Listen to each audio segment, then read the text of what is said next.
Hey, JulesBlessedVegan, and as always, welcome to my channel. And for those of you who are new, I know you can benefit. So we just had the Super Bowl. One team seriously won over the other. I don't know if you were going for it, but I hope your team won. Otherwise, cheers to next year. Anyway, I had a very busy physical day. We were working out on the horse stalls and out on the property, and I literally lifted thousands of pounds over the day. And I am very tired. Yeah, it's still just the first week of February, but it got really hot. And I don't know if it was in the 70s. I know it wasn't in the 80s, but starting with about 26 degrees in the morning and then rapidly going up by 9 o'clock, it was about probably 40. And by noon, it was certainly 55, 65. And by the late afternoon, I think it was 70. So I was also out in the sun, which I love, getting my vitamin D, because my diet is very neutral overall. I just don't tend to burn anymore, which I really appreciate. I don't want to be silly about it. I mean, I have to protect my skin. I did wear a hat for part of the time, but it really felt good to just feel kind of hugged. Do you ever get a sense that you're being hugged when you feel the warmth of the sun? I just love that. So I'm trying to think, what is the term for that? Acidic and non-acidic. But what's non-acidic called? It's not neutral. I'll think of that. Okay, alkaline. I'm like pH scale, acidic, opposite, neutral, alkaline. I think I started this by saying I'm a little tired. Anyway, because of my largely alkaline diet, I just don't tend to sunburn anymore, and my skin's improving all the time, and I praise God to no end for that.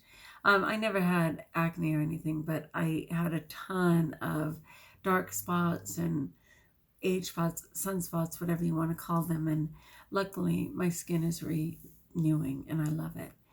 Anyway, though, I'm always happy to do physical labor in the natural setting, when it means picking up pipes and picking up 50-pound bags of things and, like physically doing that. I'm all good for rebounding and even lifting weights if I need to, but to do it in nature, I just don't think there's anything better. I absolutely love it.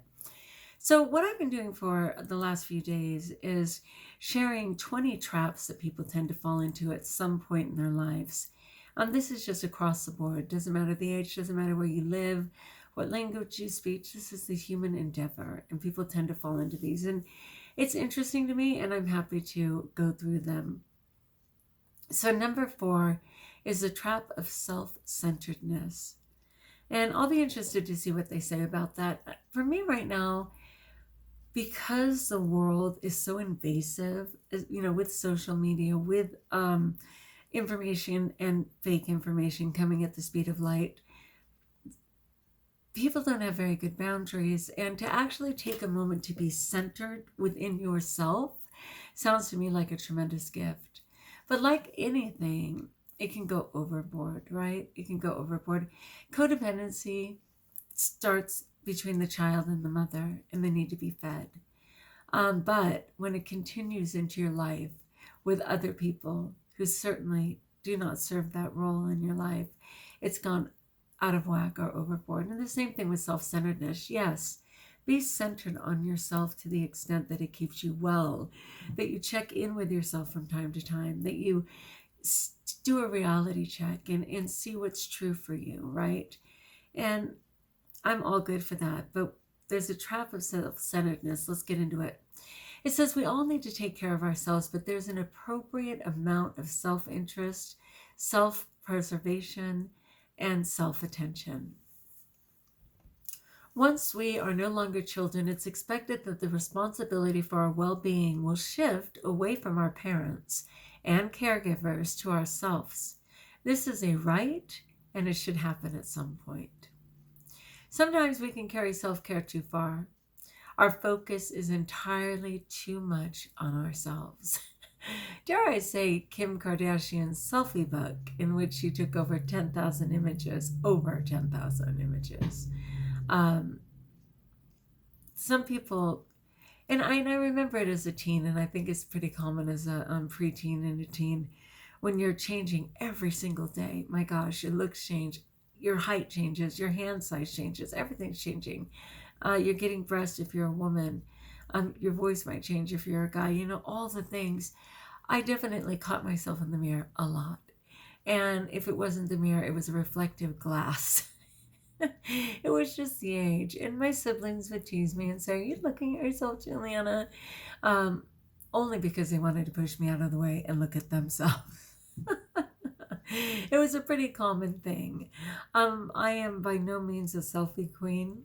I do take occasional selfies, either for a video to share improvement or trauma.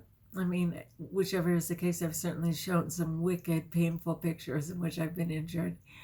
But it's not excessive. So it is all right, and it should happen, but sometimes it's carried too far. But life is not just about ourselves. I know. Did you need to sit down for that one? Go ahead, take a moment. I'll repeat it. Life is not just about ourselves. It's also about what we bring to others. It's about our contribution that betters the lives of others. I'm all for that. But in order to invest in others, we must necessarily shift our focus away from ourselves. We must look outward as well as inward. A self-centered life is a travesty. It means that someone is keeping for themselves what is meant to be shared. Look how beautiful that is. It means that someone is keeping for themselves what is meant to be shared. But there's plenty to go around. There's enough for us to have what we need, while offering to others what they need too. You know, I really appreciate that about Jesus and really just Christianity in general. There's a lot of, I don't want to just say Middle Eastern, but other philosophies, let's just say. There are other philosophies where it's all about looking inward, that all the answers are inward, that everything rests within you, that you can find every single answer, desire, fulfillment in you. And Christianity is absolutely look outward. It is absolutely that in service of others, we ourselves receive, right? In loving others, we are loved. In giving to others, we receive.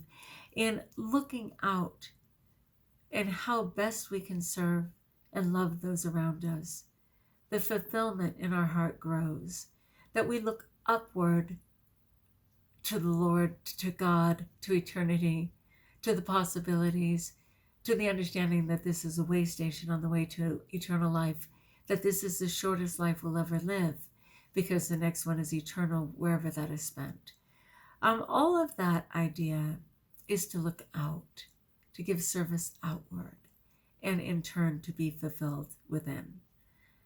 But a lot of people believe that the focus should be on self, and I've never been comfortable with that, though to a fault at times, meaning it wouldn't even register for me that I was even looking in a mirror. I'd have ink on my face or something on my face or something in my hair. It's still very difficult for me. And people would say, "Did you look in the mirror? Don't you know blank blank?" And I'd be like, "I was just in the bathroom," and realize that I in no way focused on myself at all. Like for me, it's the other extreme, but I'm getting better at it. I'm getting much better at it, and I'm happy for that. I just know a lot of people, for me, they're prisoners. They're absolutely prisoners. The trap of self-centeredness is prison.